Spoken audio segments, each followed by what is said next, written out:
Hello, America. I'm Camille Chandler, and this is Qualitative Listening. The Federal Reserve's FOMC is holding a policy meeting May 7th at the Federal Reserve. Here's what markets and analysts expect. Number one, no change in interest rates. The Fed is widely expected to hold interest rates steady, keeping the federal funds rate in the current target range around 5.25% to 5.50%.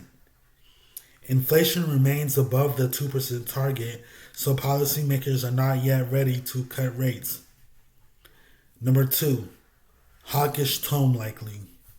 Fed Chair Jerome Powell is expected to signal that rates will stay elevated longer unless inflation shows consistent progress downward. The Fed may reiterate that rate hikes are not off the table depending on future data.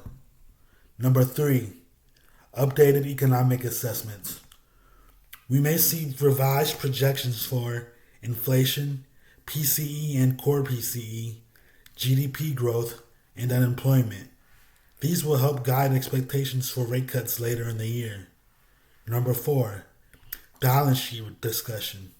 The Fed may address plans to slow or adjust quantitative tightening, reducing its bond holdings depending on market liquidity and banking conditions. Number five, potential pressure and market hopes.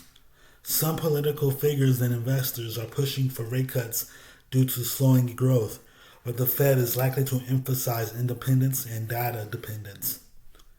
So the Federal Reserve is holding interest rates steady for several key reasons. We'll go over them again. Inflation remains steady. While inflation has cooled from its peak, it remains above the Fed's 2% target.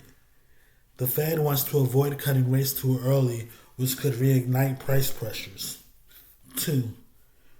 Waiting for clear data. Recent economic indicators have been mixed. Growth is slowing, but the job market remains strong. The Fed is watching for more consistent evidence that inflation is sustainably declining. 3. Risk management. By holding rates steady, the Fed maintains flexibility. Raising rates further could unnecessarily slow the economy, while cutting too soon could fuel inflation. Number 4. Financial stability. With uncertainties in global markets, banking, and credit conditions, the Fed prefers to stay cautious to avoid triggering instability. In short, the Fed is taking a wait-and-see approach, balancing the need to fight inflation without unnecessarily harming the economy. That's the show, folks. Thanks for listening to Qualitative Listening.